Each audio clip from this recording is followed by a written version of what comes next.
Muy buenas tardes.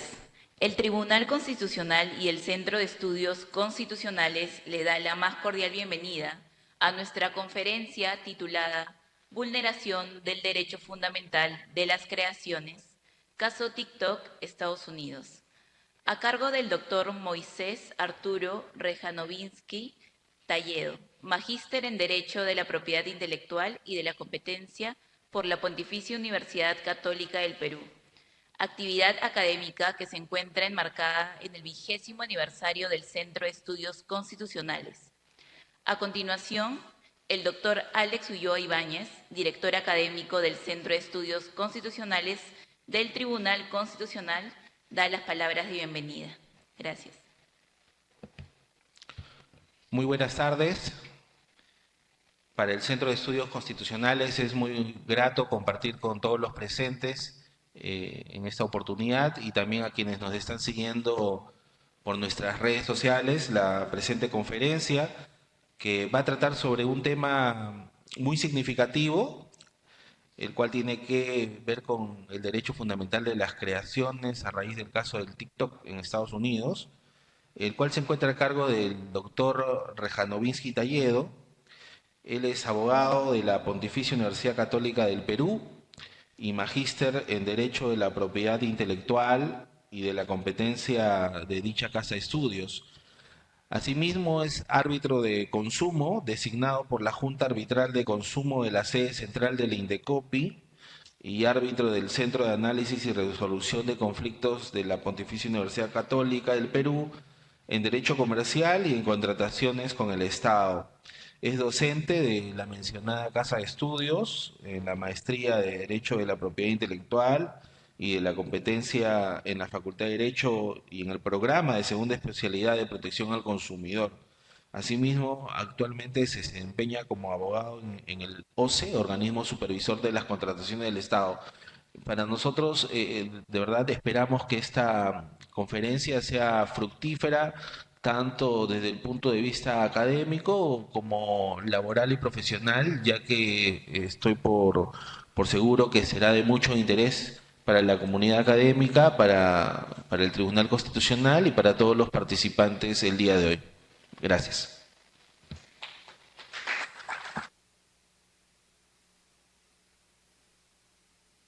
Muchísimas gracias, doctor Alex Ulloa Ibáñez. Y con ello le otorgamos el uso de la palabra al doctor Moisés Arturo Rejanovinsky Talledo. Gracias. Ok, buenas tardes. Muchas gracias a Alex, al TC por esta oportunidad de conversar estos temas que tienen relevancia y actualidad, ¿no? Porque lo que voy a hacer es más que nada enfocar a raíz de la excusa de este caso mediático en Estados Unidos, ¿cuáles podrían ser las perspectivas, las implicancias desde el punto de vista del derecho de autor, ¿no? Y cuáles podrían ser algunos matices si una política se diera gracias, en el ámbito nacional, ¿no? Nosotros dentro de nuestras actividades diarias y ahora reforzada con la tecnología o incluso con la pandemia, vivimos rodeados de elementos del derecho de autor. Así, por ejemplo, tendremos en nuestros celulares determinadas aplicaciones, algunas que han venido predeterminadas y otras que hemos descargado de manera voluntaria. En la pandemia también, a raíz, ¿no?, de las políticas de las restricciones en nuestros domicilios, no podíamos salir y por tanto diversas formas de entretenimiento, ¿no?, de acceso al mismo, se impulsaron y se fomentaron adicionalmente. Se puede revisar determinadas encuestas o estudios que han hecho entidades nacionales tipo CIPTEL, en las cuales no ven ciertos gráficos de cómo ha crecido o cómo creció el consumo en materia de determinadas aplicaciones de entretenimiento, ¿no? Tanto se compara en lo que es internet fija, internet móvil, como tenemos en los celulares. Entonces, el derecho de autor está más que nada o muy vigente el día de hoy, incluso relacionado con los hábitos de consumo. Cuando nosotros vemos una película, está relacionado con derecho de autor. Una aplicación también como software o programa ordenador, como se dice en el ámbito nacional, también está protegida por derecho de autor. Y sobre esto no es lo que trata inicialmente este caso, el llamado caso TikTok que se ha dado en Estados Unidos. Entonces, ¿no? Bueno, TikTok o las redes sociales, ¿no? Tenemos redes sociales en las cuales pueden tener un objeto determinado o un objeto abierto. Ejemplo, LinkedIn es una red social que está vinculada a tener interacciones en el ámbito profesional. De otra parte, hay otras redes sociales que son mucho más abiertas de relación entre las personas, ¿no? Sea, por ejemplo, Facebook, Instagram, TikTok y no se sabe qué otra aplicación seguirá en el futuro para que las personas se relacionen. Dentro de esas aplicaciones también las personas publican en función de cada particularidad o herramienta desarrollada por cada aplicación diversos contenidos. O le dan, por ejemplo, me gusta al centro de estudios del TC, una preferencia, o publican algo, o comparten algo, o hacen un comentario de una publicación. Es decir, la interacción es variada. Ahora, es posible que otras redes sociales, por ejemplo, X, ¿no? O el anterior Twitter, ¿no? Pero diversas aplicaciones o redes sociales con contenidos, objetos abiertos o más focalizados. Es posible que lo que yo publique tenga un contenido propio. También es posible lo que una persona publica sea el contenido protegido de un tercero. Eso es un poco la interacción dentro de la aplicación y por eso varias aplicaciones tienen incluso sus propias reglas de juego, reglas de conducta y también eventualmente reglas de propiedad intelectual, ¿no? Lo que buscan las aplicaciones en esos casos es, de alguna manera, si existiera algún usuario que fuera o que infringiría algún derecho, que la aplicación de alguna manera no esté tanto involucrada o aminore su responsabilidad solidaria. Entonces, dicho esto, cada aplicación tiene eh, particularidades y también públicos objetivos bastante marcados, ¿no? ¿Cómo ha sido en el ámbito incluso de la competencia, ¿no? Primero, o sea, tenían Hi-Fi, luego surgió Facebook, luego surgió Instagram. Facebook lo que hizo por un ámbito de competencia, compró Instagram, o sea, y luego sale TikTok. Entonces, cada aplicación, por ejemplo, TikTok es más visual, más de reels, más de videos. Instagram es visual eminentemente, también permite publicación de videos. Facebook, si bien permite publicaciones, también es más de comentarios, ¿no? Y de acuerdo a esto se dan la preferencia de las personas a diversos públicos. En ese sentido, TikTok es una aplicación que más que nada el contenido es o las publicaciones son a través de videos, ¿no? Videos de diversa índole con contenido propio y contenido ajeno. Entonces, partimos del supuesto que los programas de ordenador o software son protegidos por derecho de autor y las aplicaciones por sí están protegidas por derecho de autor independientemente del contenido. Viendo este escenario, TikTok tiene un mercado relevante en los mismos Estados Unidos. No sé si un tercio de las personas usa también esta aplicación. En comparación, creo que aún Facebook sigue liderando la preferencia o la cantidad de usuarios, pero tiene un mercado relevante, ¿no? de personas o de usuarios. Teniendo en cuenta este contexto, lo que ocurrió en Estados Unidos es que se emitió una norma. Una norma para proteger a los ciudadanos de los Estados Unidos contra aplicaciones controladas por adversarios externos. Estoy más o menos traduciendo el título de la norma, que es bastante largo y está en pantalla. Y básicamente son dos las acciones prohibidas y están vinculadas al caso de TikTok, que es una empresa, pero a su vez tiene origen de China, ¿no? O sea, es un ámbito marcadamente político. Pero independientemente del factor político, yo voy a hacer ciertas estimaciones en el ámbito del derecho de autor. Entonces, lo que la norma prohíbe son básicamente dos conductas. Primero, que estas aplicaciones que provengan de adversarios extranjeros que controlen aplicaciones, como el caso de TikTok, cualquier persona está prohibida de distribuir, mantener o actualizar esta aplicación. Ejemplo, ¿no? Cada uno tiene un celular, sea el sistema de iPhone, sea el sistema de Android. Entonces, también tienen un canal de descarga de aplicaciones, en unos casos gratuitos, en otros con paga. Entonces, yo accedo a la aplicación, puedo acceder a través de un teléfono o también del propio internet, si estoy en una PC o en una laptop. Pero en ese caso, ¿no? En los canales de compras o descargas de aplicaciones. Si distribuyo, o sea, si dispongo que esta aplicación en el ámbito, en el territorio, en la competencia de los Estados Unidos está prohibido. No puedo distribuirla. No puedo tampoco mantenerla que esté en mi Play Store. O sea, esa aplicación tampoco podría estar, de acuerdo a esta norma, sujeta a que las personas puedan igual descargar la aplicación. Y tampoco la actualización, ¿no? Porque también es común que las aplicaciones, en función de las mejoras que se puedan hacer, se hacen continuamente, que tienen una atribución adicional, se vengan actualizando, ¿no? Entonces, estas son acciones prohibidas para aquellas personas o empresas o entidades que se encuentren bajo el ámbito territorial y las competencias de Estados Unidos. Y tampoco se puede prohibir hosting, ¿no? El hosting es un servicio de alojamiento. Y con un ejemplo bastante sencillo. Si yo, por ejemplo, quisiera tener una página web, lo primero que tengo que hacer es asegurar el nombre de dominio. En este caso me voy al punto P, hago una búsqueda y veo que mi nombre de dominio esté disponible. Entonces voy a punto P y suscribo el contrato de nombre de dominio, que tiene una vigencia de 1 año, pero puede irse renovando. Pero eso no es suficiente para que mi página web finalmente funcione.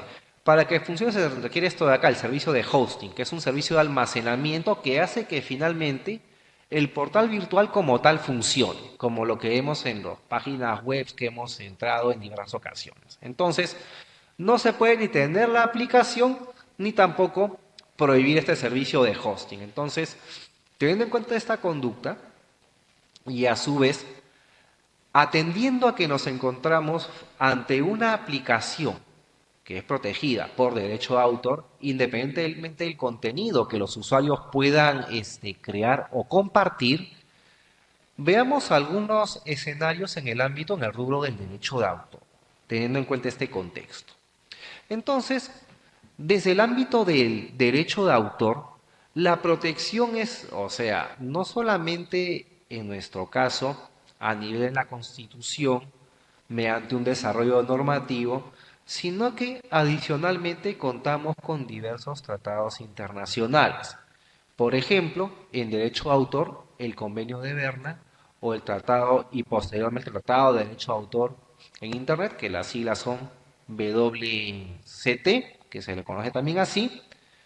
Luego, en el ámbito de la OMC, de la Organización Mundial del Comercio, tenemos los ATPICs, que son tratados de propiedad intelectual, pero enfocados al comercio. ¿Qué tan importante fue y es la propiedad intelectual que en el foro de la OMC se creó un tratado en esta materia?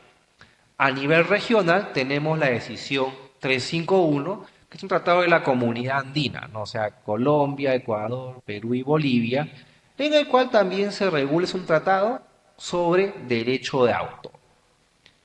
Adicionalmente, en el rubro de los TLCs, siempre hay un capítulo en el ámbito de propiedad intelectual y que puede incluir a su vez derecho de autor. Y ya viendo el ámbito nacional, tenemos la Constitución en el 2.8, ¿no? El derecho que se reconoce a toda persona de sus creaciones, el derecho a la creación y también al disfrute de las mismas, o sea, las regalías, en este caso particular en el ámbito del derecho de autor. Y el desarrollo legislativo, tenemos al Decreto Legislativo 822. Esto es en cuanto al rubro del derecho de autor. Es decir, protección existe, no solamente a nivel nacional, sino que también a nivel regional e incluso a nivel internacional. Por ejemplo, Estados Unidos es miembro de ADPIC. Y en el caso de ADPIC, como algunos o ciertos tratados, también se hace remisión que son aplicables a otros tratados. O sea, ADPIC señala en uno de sus artículos que también son aplicables una parte extensa del convenio de Berna sobre derecho de autor. Ahora, dentro del Tratado de Internet sobre Derecho de Autor, en el foro de la OMPI, tenemos que el software, o se reconocen ciertos derechos a los propietarios intelectualmente de los programas de ordenador, como por ejemplo el derecho de alquiler o las facultades que puede hacer también un titular de tipo de derechos. Pero ya se reconoce, o mejor dicho, al software como si fuera una forma similar a una obra literaria, ¿no? Así se le hace mejor, se precisó, porque si no existiese ese tratado, igual se podría concluir ello. Ahora, en el ámbito nacional, la legislación, o mejor dicho, la Constitución señala ese derecho del 2.8 a la libertad y a la defensa de las creaciones intelectuales. Y descendiendo en el ámbito normativo tenemos el Decreto Legislativo 822, el cual señala, o el objeto de protección es la obra, creación que tiene que ser personal, o sea, las personas naturales de carne y hueso son las que intervienen y eligen los elementos creativos de una obra. Y original, que se ha tomado una posición que la originalidad va a residir en que la obra finalmente transmita la huella llamada o la impronta del autor.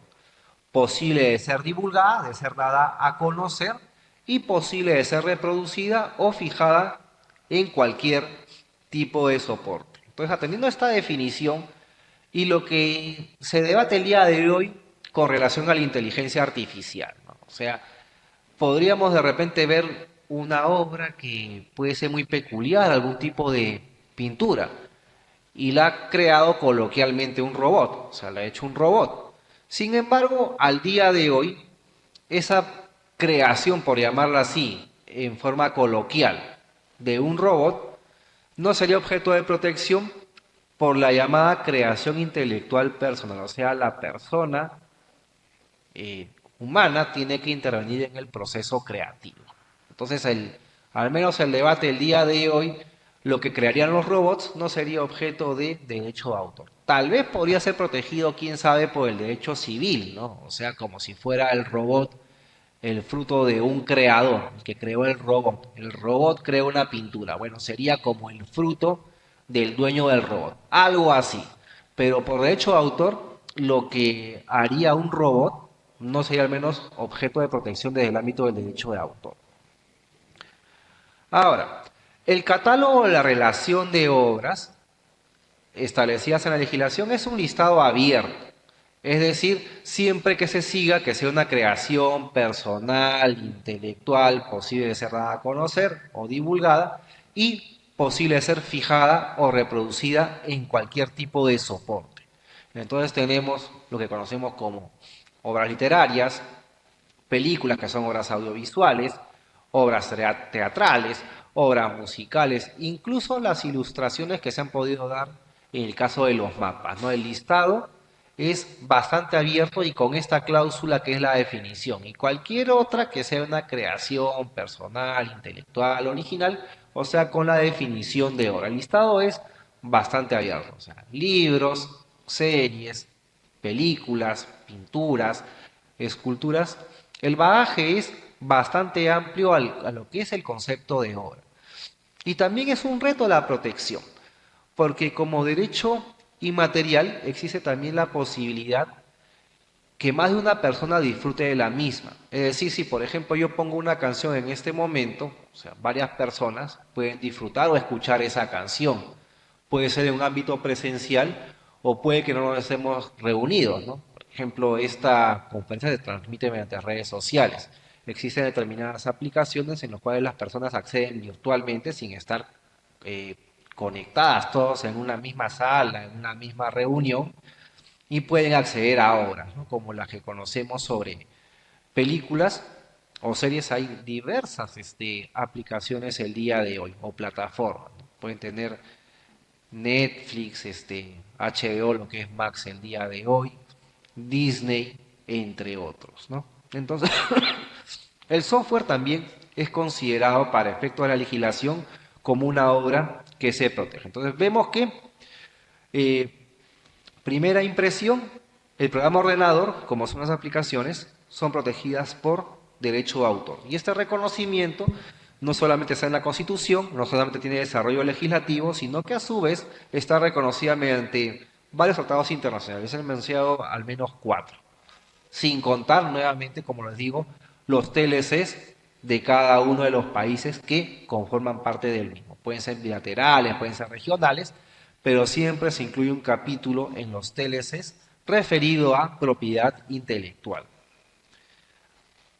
Ahora bien, ¿no? En el caso de las redes sociales, les estaba comentando al inicio de esta conversación que tenemos redes sociales abiertas y redes sociales que tienen de repente un objeto determinado, ¿no? Entonces tienen acá el caso de TikTok, ¿no? Que es la aplicación que está sujeta de controversia por una política legislativa en los Estados Unidos. Ciertas restricciones a los titulares, ¿no? Que los terceros en el ámbito virtual no pueden ni distribuir, ni mantener, ni actualizar o permitir que se actualice dicha aplicación, así como el alojamiento correspondiente. Entonces, el caso del TikTok, como les comentaba, es más que nada el, el funcionamiento de la misma mediante videos que publican las personas. En el caso de Instagram, es visual, no impide, también existen reels o videos que pueden publicar los propios usuarios de la aplicación. También Facebook es más que nada de comentarios, pero también permite publicar, compartir contenidos. Y así, quién sabe si en el futuro se pueden crear otras redes sociales. Hablando de ese tema, ¿no? Si por ejemplo yo comparto alguna publicación eh, como usuario en alguna red social, esto vendría a ser la fijación de una obra, o sea, el derecho de reproducción. Por tal motivo, existió alguna controversia alguna vez con TikTok y los titulares de obras musicales, porque los usuarios de TikTok usan canciones, ¿no? Para sus publicaciones, para sus videos. Entonces, o mejor dicho, en ese sentido, TikTok finalmente, ¿no? O mejor dicho, ha contado con acuerdos con titulares de derechos para que también se pague la regalía correspondiente. Entonces, un usuario es posible que suba un video y ese video cuente con una obra protegida. Eso es, entre otros casos, fijación de la obra de derecho de reproducción. Y la regla es que tengo que pedir licencia de autorización. Pero TikTok, si contribuye, ¿no?, a ese comportamiento, sería responsable solidario. Por eso yo les comentaba que es usual que las redes sociales tengan reglas de juego para los usuarios, también en el ámbito de propiedad intelectual, reglas de conductas. Es más, si algún titular de un derecho, ¿no?, viera infringido el derecho del cual es titular en alguna publicación, cuenta, o las aplicaciones de las redes sociales cuentan con un canal para que el titular pueda ejercer su derecho. Es decir, por ejemplo, mediante algún canal, algún tipo de reclamo, y la aplicación le da de baja dicha publicación que tiene o contiene una obra, ¿no?, que no ha sido autorizada. Ahora, en el ámbito de la OMC son un par de artículos que también se cuentan con en otras legislaciones, que es el derecho, por llamarlo así, a no ser discriminado, en este caso acotado a la propiedad intelectual en el comercio, que es el principio de trato nacional y nación más favorecida. Y como les comentaba, Estados Unidos forma parte de ATPIC, ¿no?, que a su vez remite a cumplir el convenio de Berna. Entonces, ¿qué es lo que indica el Trato Nacional? Que dice, cada miembro de ATPIC concede a los nacionales de los demás miembros de ATPIC, de los estados, un trato no menos favorable que el que otorga a sus nacionales. Ejemplo, si por ejemplo en el caso peruano otorgo la protección por derecho de autor a una persona, a un autor, por 70 años luego de fallecido en el ámbito del derecho patrimonial, un extranjero, un titular, un creador extranjero tiene exactamente el mismo derecho. No por el hecho de ser extranjero el creador, se van a otorgar 50 años o 30 años o menos. O sea, les otorga el mismo derecho a todos, en otras palabras. Trato nacional, trato igual a los nacionales como a los extranjeros en el ámbito de propiedad intelectual. Que esto también aplica para marcas y para patentes. O sea, lo mismo se podría señalar en el ámbito de los signos distintivos y las patentes. Si yo acá, por ejemplo, otorgo el derecho de una marca por el plazo de 10 años y sujeto a renovación, también si un extranjero quiere inscribir su marca en el Perú, cuya protección es territorial, se otorga el mismo derecho, o sea, por los 10 años bajo las mismas reglas, trato nacional. Nación más favorecida. ¿Qué es lo que implica este principio, no? Que toda ventaja que conceda un miembro de ATPIC a los nacionales de otro país, también automáticamente se concede o se multiplica a los otros nacionales de ATPIC. ¿Qué quiere decir? Supongamos que suscribo como Perú un TLC con algún país, Corea del Sur, y dentro de esa negociación yo establezco a los miembros del Estado coreano, o sea, pueden ser personas naturales o personas jurídicas, con la finalidad, ¿no?, de obtener este tratado y proceder a la negociación, señalo que a los, a los coreanos del sur, a los ciudadanos de Corea del Sur, les voy a tener una protección de derecho de autor en el ámbito patrimonial que sea de 120 años, o sea, más allá de lo que es mi legislación. Si hago eso, automáticamente ese derecho se va a replicar para los otros miembros de ATPIC en el Perú. O sea, esta cláusula de la nación más favorecida lo que hace es, si otorga un derecho adicional a alguien, se va a multiplicar a todos. Son reglas llamadas de no discriminación en el comercio, pero aplicadas en el ámbito de propiedad intelectual en ese tratado, ¿no? Entonces, la protección finalmente es igual para todos. Los beneficios son iguales para todos. Y ejemplos de obras, ¿no? Como les comentaba, no solamente son las películas, no solamente son las novelas, no solamente son los cuentos, sino también incluso las aplicaciones como software son protegidas por derecho de autor. Y en el ámbito de la pandemia se tuvo un tema bastante interesante ya en el rubro de la competencia, ¿no? Anteriormente, para las videollamadas o las comunicaciones en el ámbito virtual, teníamos la aplicación Skype, ¿no? Si tú querías comunicarte, estabas en el extranjero, o algún pariente, o una persona estaba en el extranjero y quería comunicarse contigo, la llamada iba a ser bastante cara. Entonces surgió esta aplicación que mediante internet, el costo era solamente estar conectado a internet. Pero luego también Google o el Gmail tenía, creo que el Hangout tenía una aplicación dentro del correo Gmail. Facebook también tenía su propia aplicación. Zoom ya existía incluso antes de la pandemia, pero por la pandemia gozó con la preferencia de las personas, o sea, una aplicación software protegida por derecho de autor. Y lo que hizo en el rubro de la competencia es que los competidores, o sea, Google y Facebook, igualaron al menos los beneficios, los requisitos que, por ejemplo, otorgaba Zoom. Es decir, por ejemplo, la aplicación o la cuenta de usuario gratuito en Zoom permite una comunicación libre por un tiempo, hasta por un tiempo determinado y por un aforo determinado. Lo que hizo Google Hangout se convirtió en el Meet y Facebook en el Facebook Messenger, y al menos para no quedarse atrás dieron condiciones al menos iguales, ¿no? Pero parece que Zoom tuvo la preferencia de las personas. Pero fíjense incluso cómo esto repercute en el ámbito de la competencia, ¿no? Una aplicación, también como agente económico, llegó a liderar un mercado determinado, y eso hizo, la competencia fue positiva porque los competidores lo que hicieron al menos fue igualar ciertas características para que también los usuarios pudieran, dentro de sus opciones, elegir dichas aplicaciones. Ahora, acá hay una regla interesante en el artículo 3 del 822. Y lo que señala es lo siguiente, ¿no?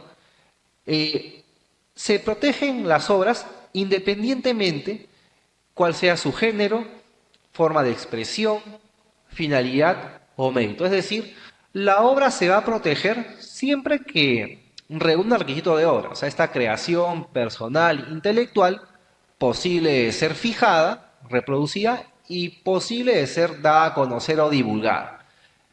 En ese sentido, no va a ser relevante si, por ejemplo, una película o un libro le gusta o no la crítica.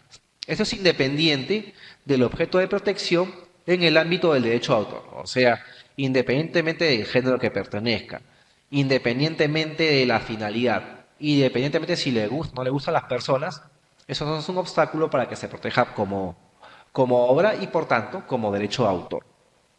Y segundo, el derecho de autor es independiente del soporte material y ahora de repente virtual en el cual se incorpora la obra. Y esto de acá no está supeditado a un tema de registro, alguna formalidad. En el caso peruano tenemos que la obra se protege de la creación. Entonces pueden existir diversos registros. El Indecopi cuenta con un registro, pero es un registro meramente declarativo en el rubro de derecho de autor.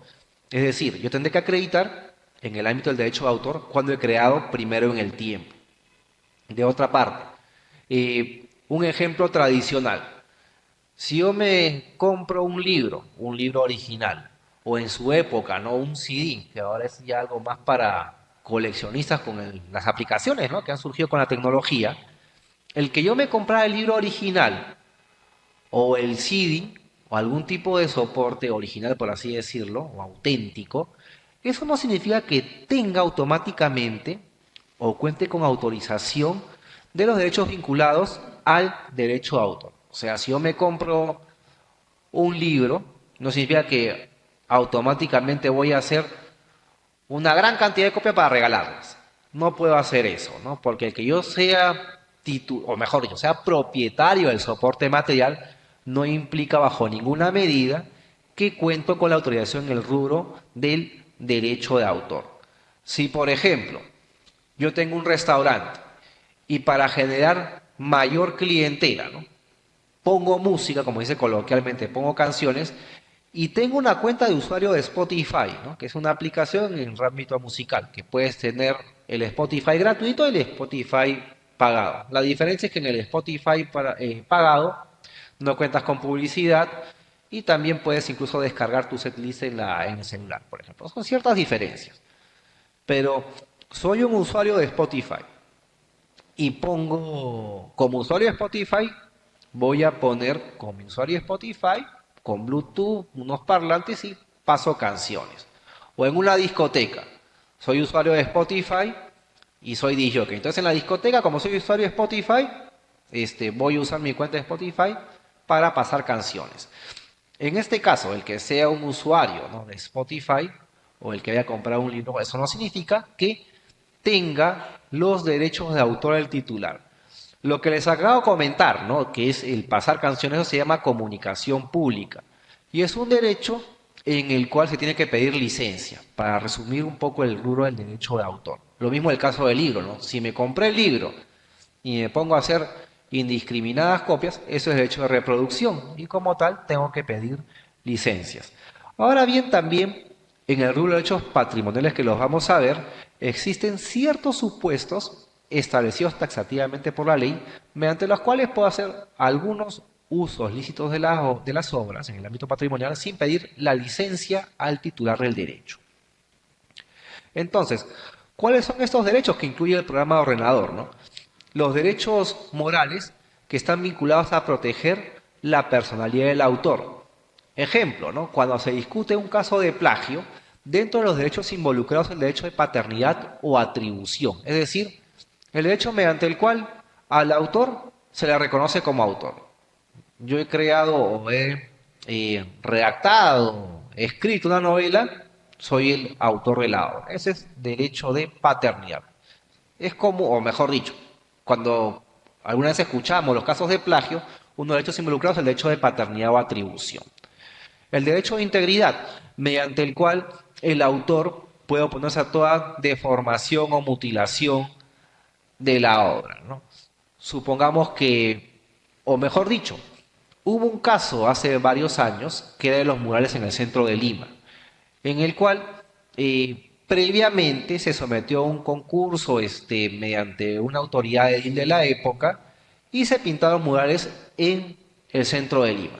Luego vino una posterior gestión y lo que hizo fue repintar los murales de color blanco o amarillo. Entonces se vendría a ser o vendría a afectar el derecho de integridad de la obra, porque el autor puede oponerse a toda deformación o mutilación, en ese caso destrucción de la obra. Entonces son derechos que en nuestro sistema existen, que protegen la personalidad del autor. Y el derecho patrimonial son aquellos que tienen contenido económico. Es decir, el autor va a autorizar o prohibir el uso de la obra, cualquier forma de uso de la obra. Supongamos que nosotros queremos crear una aplicación para películas. Entonces, tengo que tener mi base de datos. Voy a llenar esa aplicación con películas. Y lo primero que voy a hacer es subir las películas a esta aplicación. Entonces ahí tenemos involucrado el derecho de reproducción, porque voy a fijar las películas, fijar la obra en esta plataforma. Y luego los usuarios, ¿no? Que va a depender de cada licencia en particular. Por ejemplo, en HBO o en Max, las descargas están disponibles a cierta temporalidad.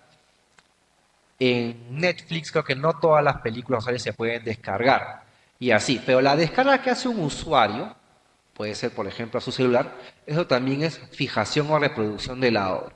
En otras palabras, para llenar de contenido esa plataforma y para que los usuarios puedan descargar esas series o películas, pero dentro de la aplicación, eso es reproducción de la obra y por tanto necesito licencia.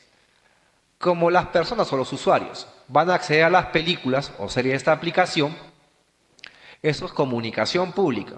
Y a su vez, necesitan también licencia del titular del derecho. Si yo quiero, por ejemplo, adaptar o crear una película de una novela o cuento previo, este se llama el derecho de transformación. Y para que pueda hacerse necesita también autorización o licencia del titular del derecho. Es decir, los derechos patrimoniales, como cuentan o buscan esa finalidad económica, la regla es que si yo quiero usar una obra, debo de contar con la autorización titular del derecho. Y de otra parte, quien de alguna manera contribuya por acción u omisión ante un usuario de una obra que no cuenta con esta licencia, es responsable solidario. Esto es relevante en el ámbito de las aplicaciones, en las cuales, como yo les comentaba, los usuarios puede que suban contenido que sean de terceros. Entonces ahí también está involucrado el derecho de autor de otra persona. Entonces, por ejemplo, en los casos como les comentaba, del streaming, esta es una captura de pantalla de Spotify. Para crear esta aplicación y para que las personas puedan descargar los contenidos, están involucrados derechos patrimoniales. En estos casos, a través de las sociedades de gestión, es que se puede negociar con estas aplicaciones cuál va a ser el pago de las regalías, que se da en función de dos variables, ¿no? Una, en cuanto a los usuarios gratuitos, o sea, yo me creo un usuario y no pago ni un sol, que es una modalidad. Ahí la regalía se va a determinar en función de un porcentaje de la publicidad, porque estos usuarios gratuitos, cuando entran a su aplicación, van a encontrar publicidad. Y de otra parte, los usuarios que pagan el porcentaje de la regalía, o la regalía se determina en un porcentaje de los ingresos, ¿no? Son las maneras que usualmente se determina cuál va a ser la contraprestación o la retribución por la autorización o por la licencia de esos usos de obras, los que pueden encontrar ahora de manera bastante común en el ámbito de carácter digital, ¿no? Que es lo más común ahora el día de hoy. Y como les comentaba, esto se ha reforzado incluso desde la pandemia, ¿no? ¿Cuántos de nosotros no hemos ingresado a alguna aplicación para ver películas o escuchar canciones? O de otra parte, ¿no? Incluso tienen YouTube, la misma figura. Ustedes pueden acceder a YouTube sin contar con una cuenta de usuario. Entonces, cuando ustedes ven cualquier contenido en YouTube, no aparece publicidad, tienen que esperar ciertos segundos o minutos o que salten a una, o mejor dicho, tienen que ver al menos un par de publicidades para ver un contenido. Entonces, ahí tienen que, o sea, sin tener ni siquiera una cuenta de usuario, cualquiera ingresa a YouTube. Entonces, un porcentaje de las regalías también se va a determinar en función de esa publicidad. Y también se puede pagar por YouTube, ¿no? Que puede contar con contenido exclusivo o ciertas funciones adicionales como pueden ser de repente descargas, ¿no? Descargas pero dentro solamente de tu cuenta de YouTube. En tal caso, los usuarios que pagan también un porcentaje de la regalía que se negocie puede ser mediante las sociedades de gestión, se va a dar en función de eso, ¿no? O del pago o de la publicidad. Entonces, ¿no? Lo que quería un poco comentarles a raíz de este caso es que el derecho de autor eh, está protegido y reconocido no solo a nivel nacional, sino a nivel extranjero. Lo que he podido revisar más que nada a nivel de noticias es que, claro, TikTok lo que va a hacer es impugnar esta legislación en el ámbito judicial en Estados Unidos, atendiendo a la primera enmienda de dicho país, que es la libertad de expresión. Pero si lo viéramos también desde el punto de vista nacional, otros aspectos relacionados también se encuentran referidos, perdón, al derecho de autor, ¿no?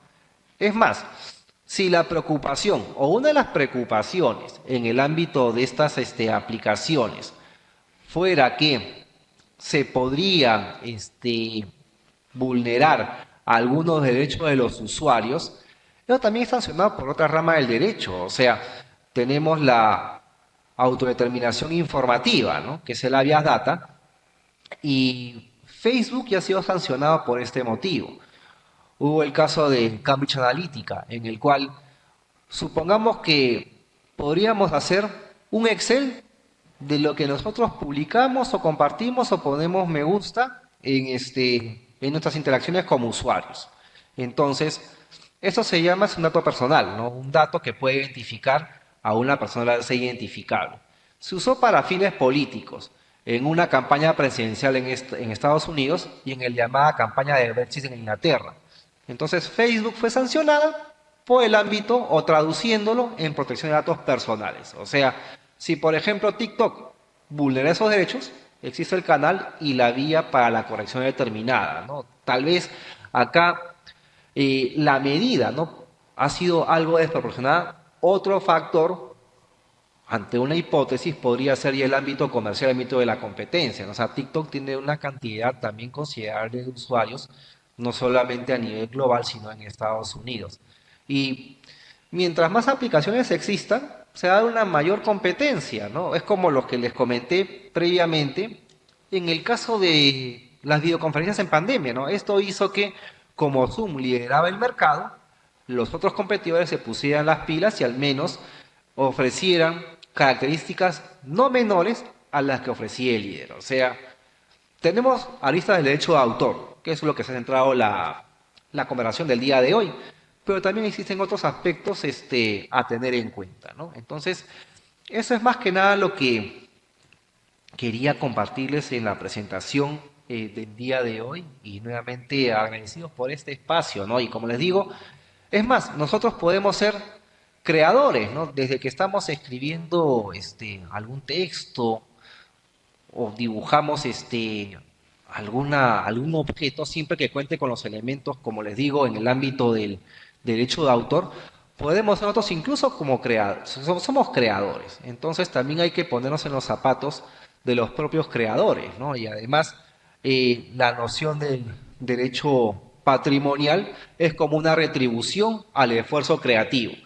Si, por ejemplo, yo brindo un servicio, puede que me paguen mediante un honorario, o si estoy bajo una relación de dependencia, con una remuneración. Si el autor crea una obra y un tercero la utiliza, tiene la misma característica, o sea, usar, o mejor dicho, retribuir finalmente el esfuerzo creativo. Entonces, nuevamente, les agradezco el presente espacio y si tuvieran alguna consulta, estoy atento para conversar la misma. Gracias.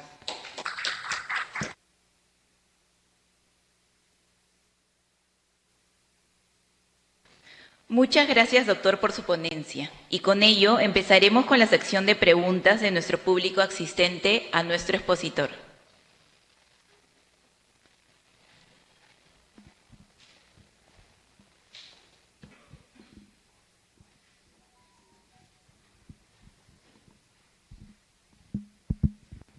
Gracias, buenas tardes. Muy agradecido, estimado doctor, por su presentación, muy interesante. Quien le habla es el director de publicaciones del Centro de Estudios Constitucionales y como producto de nuestro trabajo, día a día nos encontramos con problemas derivados justamente del tema de los derechos de autor y básicamente porque tenemos una norma que ya va a cumplir, creo, 30 años de vigencia, que es el decreto legislativo 822 que usted mencionaba, que creo que es del año 96, que fue dado en un contexto que ya no tenemos. En ese momento el Internet no era tan usado como ahora y no habían otras cosas que se han creado como producto del tiempo, no habían redes sociales, etcétera, etcétera. Y entonces hay muchas cosas que no tienen una base legal, digamos, como las licencias Creative Commons o como los contratos virtuales, porque esa ley te exige una formalidad por escrito para ceder los derechos patrimoniales, etcétera, etcétera. Entonces mi pregunta está abocada más que todo a que si usted considera que esta ley debe ser actualizada y si se ha hecho algún esfuerzo por actualizarla, si sabe de eso, me gustaría que nos lo explique. Muchas gracias. Claro, encantado. Sí, miren, o sea, haciendo memoria como usuario, creo que el Internet a Perú comienza a llegar en la segunda parte de los 90, ¿no? 95, 97. Bueno, yo he usado también cabinas en Internet antes de tener Internet en mi casa, ¿no? Entonces, esto poco a poco ha sido masiva. Pero la ley se ha dado un espacio porque, por ejemplo, en el ámbito de la reproducción, es la reproducción o la fijación de la obra en cualquier forma. O sea, la forma tradicional, si hablamos de un libro, es sacando una fotocopia, ¿no? En el ámbito virtual, como les indicaba, ¿no? Si alguien sube un contenido, estoy fijando la obra. Entonces, creo que si bien la norma se ha diseñado, ¿no?, en la primera parte de los 90, existen ciertos rubros que aún, o aspectos de hechos que aún pueden ser interpretados atendiendo el ámbito virtual. Hay quienes discuten también hasta qué punto puede darse la responsabilidad solidaria, que es una regla que indica la norma. O sea, la regla general, como les digo, para usar una obra en el ámbito patrimonial, autorización previa y por escrito. Y quien contribuye o presta el consentimiento de aquel usuario que no tiene autorización es responsable solidario. Y esa responsabilidad solidaria es bien abierta, tal como le indica la norma, ¿no? Entonces, hay que tener en cuenta esto en el ámbito virtual. Por eso es que, por ejemplo, como les comentaba, siempre las reglas de juego de las aplicaciones, redes sociales, es contar con un contenido y un canal mediante el cual el titular de derecho puede hacer la denuncia y así la aplicación o el portal le da de baja. ¿Alguna vez de repente les ha pasado que buscan un contenido en YouTube y van a ver cómo se veía no sé, me acuerdo, mi niñez, mi infancia de los 80, ¿no? Que eran pocos canales de televisión, 2, 4, 5, 7, 9. Entonces, 12 de la noche, himno nacional, y luego salían esta lluvia, ¿no? Así que no se había contenido. Entonces, a veces cuando hemos encontrado, o cuando han buscado en YouTube un contenido ya no está disponible y que es como que una imagen similar a esa lluvia, por llamarlo así, es porque un titular ha reclamado y la plataforma, para no involucrarse en esta responsabilidad solidaria, le ha dado de baja el contenido. Porque como ya se enteró que el titular tiene un reclamo, le da de baja. Entonces, claro, también haremos otros aspectos en el ámbito virtual que podrían evaluarse, ¿no? Como comentaba en el ámbito de las licencias. La regla es primero previo y por escrito. Y hay ciertas formalidades con cargo a revisar, ¿no? La norma, por ejemplo, para otra edición que dice por escrito, por ejemplo, y otras particulares, y otras presunciones a su vez. Ahora, las últimas modificaciones que se han dado, hasta donde recuerdo, han sido más que nada adaptaciones a tratados internacionales, como por ejemplo el Tratado de Marrakech.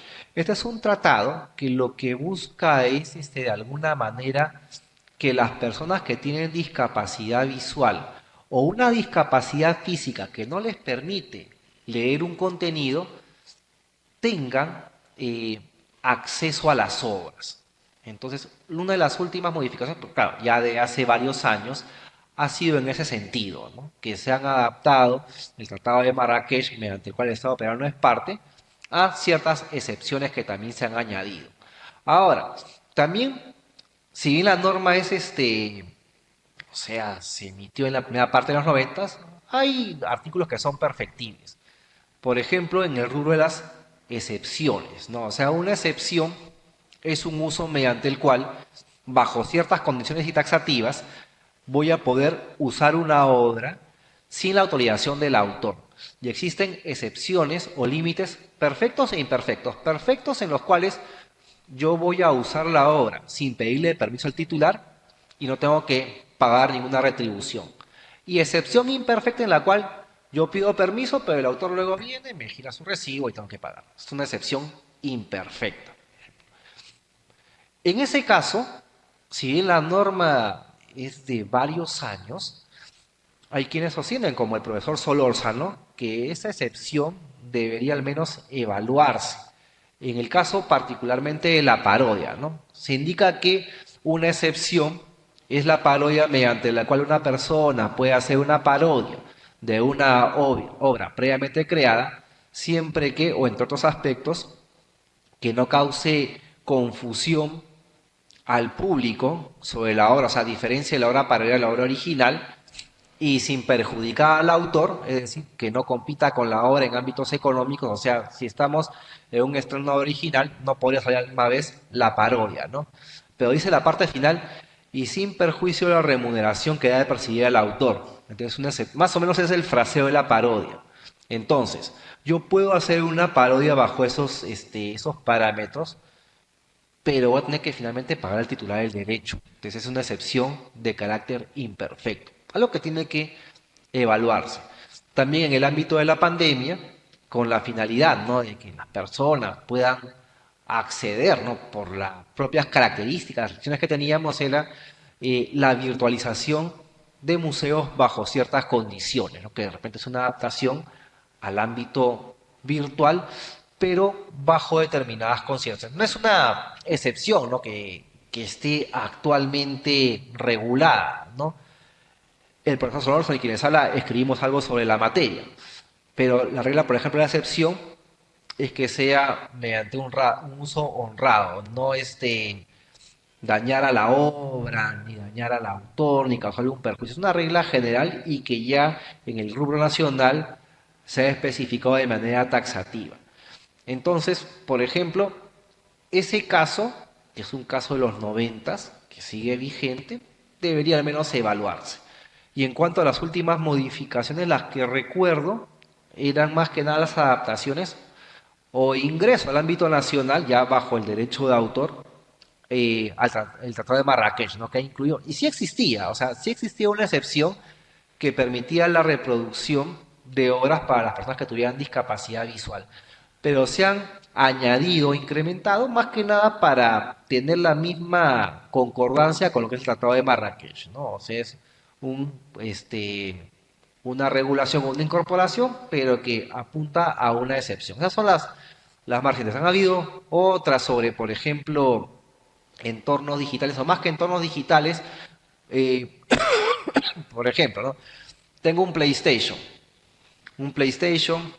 tengo los cartuchos correspondientes, y en ocasiones hay personas que se dedican a desbloquear esos cartuchos para que se puedan reproducir. Entonces hay elusión de medidas tecnológicas. Eso se ha regulado hace bastantes años, ¿no? Más que nada se va por el ámbito penal, ¿no?, que está vinculado a tecnología. Pero, o sea, un poco, no sé si se puede responder tu pregunta, porque es bastante abierta, pero, o sea, existen aspectos que tal vez con la regulación que ya tenemos, igual pueden interpretarse al ámbito digital. No sabemos, por ejemplo, qué tecnología va a surgir en el futuro. Ejemplo, las impresoras 3D, ¿no?, se pusieron de moda hace varios años. Acá en el ámbito nacional están más ligadas a lo que llaman Fab Labs y el ámbito académico. En otros países es como tener un impresor en casa. Entonces, si yo, por ejemplo, imprimo un objeto, ¿no?, en 3D, eso es reproducción de la obra. Entonces, vemos que, por ejemplo, ciertas redacciones de los derechos pueden igual interpretarse ante nuevas tecnologías, ¿no? Entonces, va a depender de repente de lo que podamos estar comentando, ¿no? Y el caso de día de hoy que sale la inteligencia artificial, bueno, el derecho de autor, la respuesta es no tiene protección, ¿no? Ahora ya de repente eso implicaría un análisis, o mejor dicho, una reforma de qué se considera un sujeto de derecho, ¿no? Que ya va más allá del derecho de autor. Al menos el derecho de autor te pauta, que te marca la cancha de que es la persona que interviene en el proceso creativo. O sea, un robot, lo que haga un robot, así puede hacer una buena pintura, no es obra, al menos bajo el ámbito del derecho de autor. Entonces, no sé si te he podido responder, pero son más que nada que te va a generar sujeto a de repente una posterior conversación. Muchísimas gracias, doctor. Contamos con una pregunta adicional.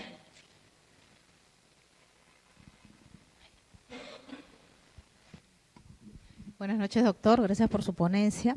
Quisiera hacerle una pregunta respecto de los derechos de autor en el marco de las creaciones como TikTok, por ejemplo, ¿no? Acá tenemos Updike, por ejemplo, que es la asociación donde se registran las creaciones musicales, por ejemplo, y tenemos también Indecopy, donde se registran las patentes. En el caso de las creaciones en las plataformas sociales de uso mayormente juvenil, ¿no? También podría haber un desmedro en una reducción de recurrir a estos medios legales, digamos así, para registrar un contenido de autoría propia. Sería como ya un desmedro, una reducción de ir por la vía legal para reconocer, para que sea reconocida una autoría personal, una autoría de una persona.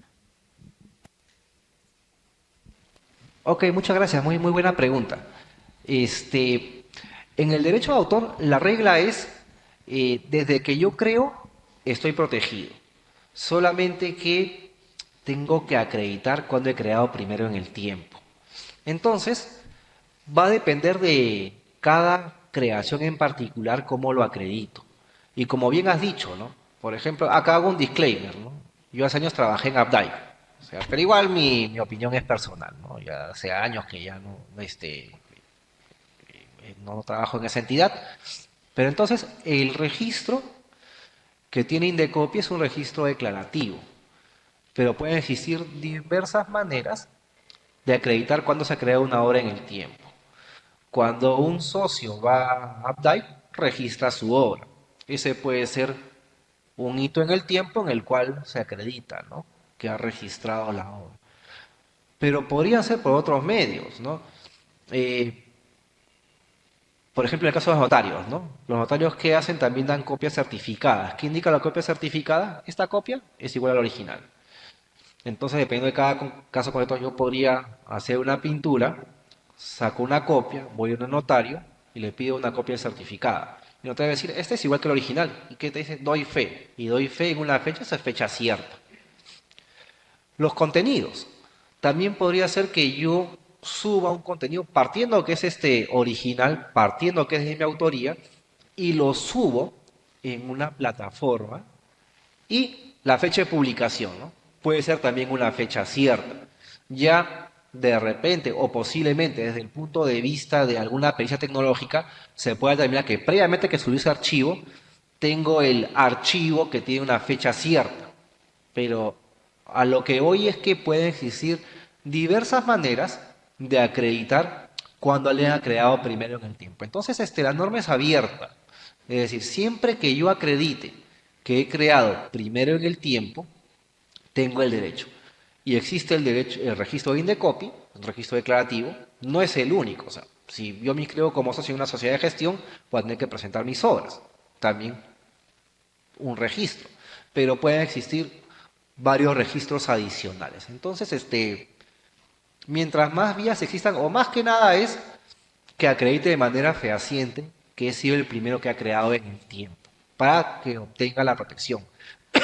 Y la pregunta es relevante porque en los casos de plagio lo que se va a dar es una persona denuncia a otra, inicia una acción legal contra otro sujeto, señalando que esta persona ha tomado mi obra sin mi autorización. Entonces ahí La discusión va a ser primero quién ha creado primero en el tiempo para posteriormente. Si yo he creado primero en el tiempo, tengo los derechos. Y tengo los derechos de morales y patrimoniales de los que he conversado. No sé si pude responderle un poco la pregunta. ¿Sí? ¿Correcto? Excelente.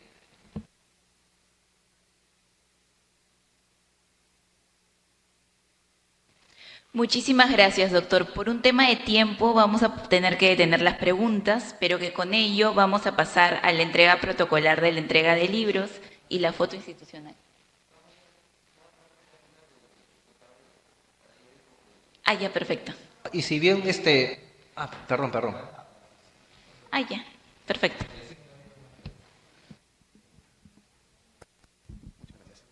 Perdón, lo que les iba a comentar es, bueno, si acabamos la reunión y falta el tiempo, igual podemos continuarlo. Listo. Doctor, buenas noches. Gracias por la ponencia. Le saluda José Liboni, estudiante de Derecho. Bueno, me hizo recordar las épocas de los 90, exactamente año 97, 98 con el Internet, cuando usábamos el módem. Pero bien, el derecho evoluciona, el derecho tiene que ser positivo. El decreto legislativo 822 está bastante atrasado, arcaico, y bueno, tenemos que actualizarnos con la tecnología. Y bueno, en relación al título, ¿no? Derecho fundamental de las creaciones, caso TikTok. En mi caso yo tengo un canal donde hablo temas legales en la cuenta TikTok. Mi pregunta sería, no solamente ya verlo desde la parte de derecho de autor. TikTok, cuando tú te registras, te dice, lo que tú vas a publicar, me estás dando el derecho a mí, ¿no? De publicarlo. Pero también vemos en las redes sociales que existe la etiqueta, ¿no? Donde yo etiqueto a una persona o a un lugar.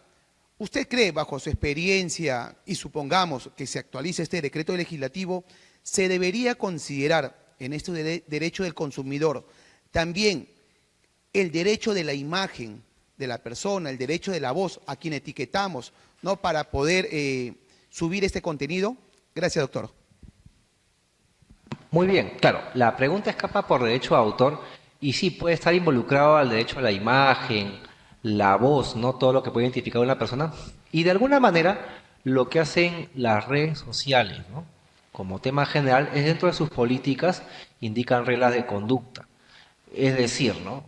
No puedo, o mejor dicho, si etiqueto a alguna persona, tengo que contar previamente con su consentimiento, porque podría ser que esta persona simplemente no quiera aparecer en esa publicación, independientemente que se puedan ejercer otros derechos que ya se verían por el ámbito del derecho civil. Pero ya que mencionas consumidor, podrían tratarse ciertos casos, incluso canalizados por esa vía. ¿Y cómo así? Por ejemplo, el caso y es incluso un problema público, ¿no? De los acosos y las diversas modalidades que se dan ahora en el mundo virtual.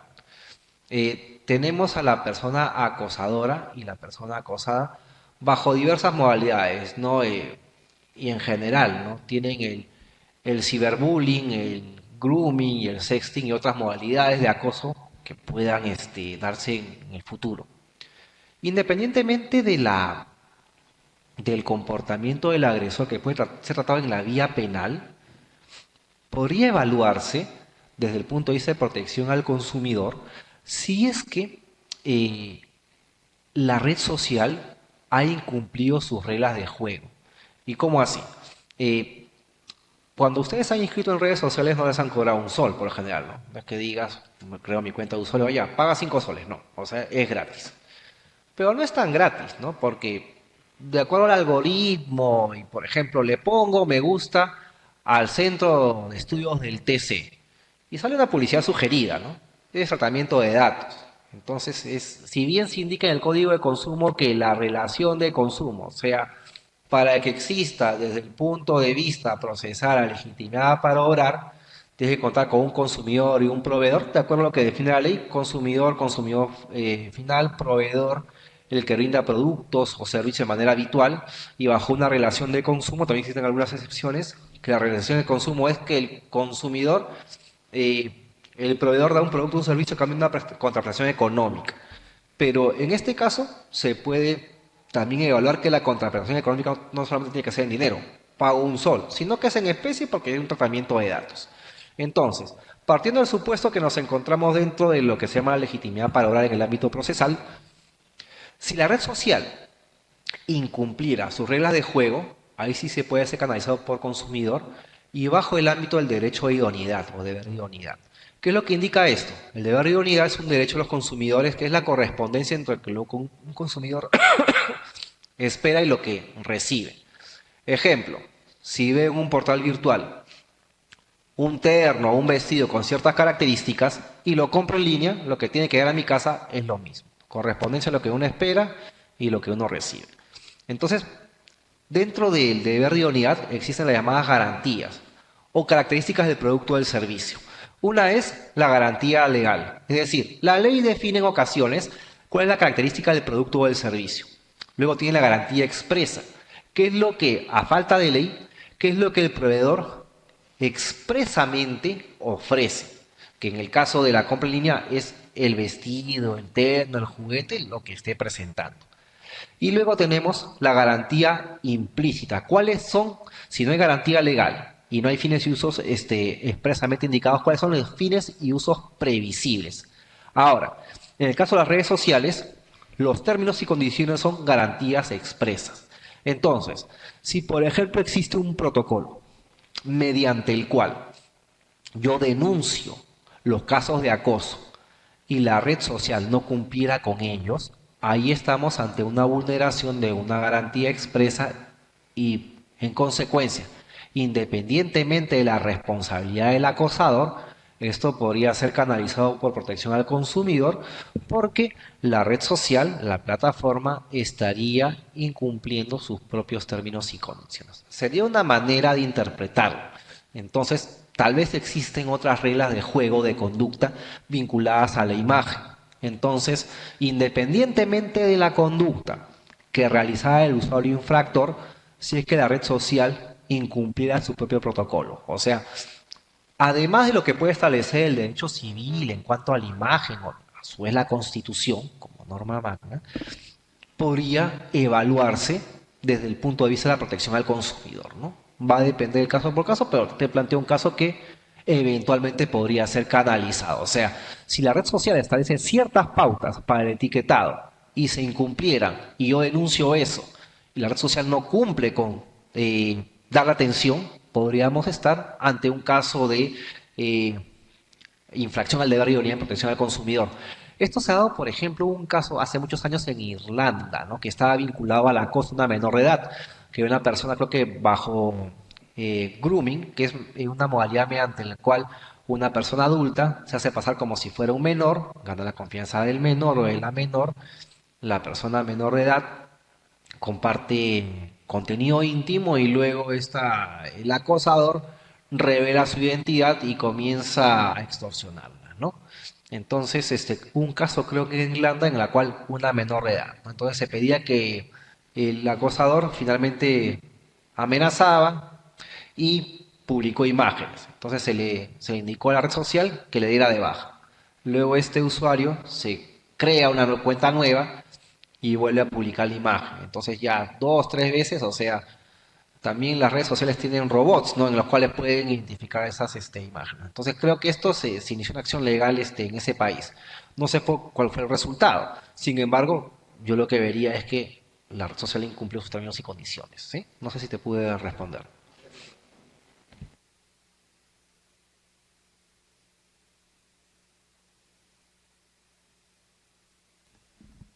Profesor, quería hacer una pregunta en base a lo siguiente, ¿no?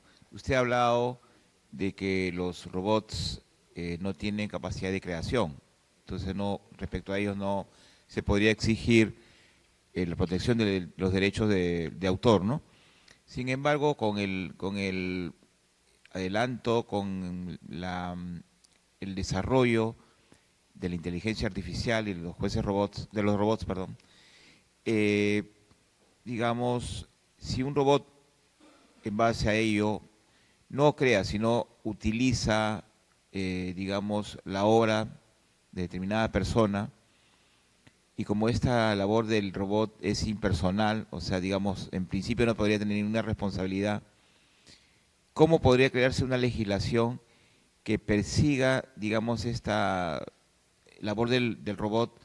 Porque en buena cuenta usted sabe que los robots se guían por la inteligencia artificial, ¿no?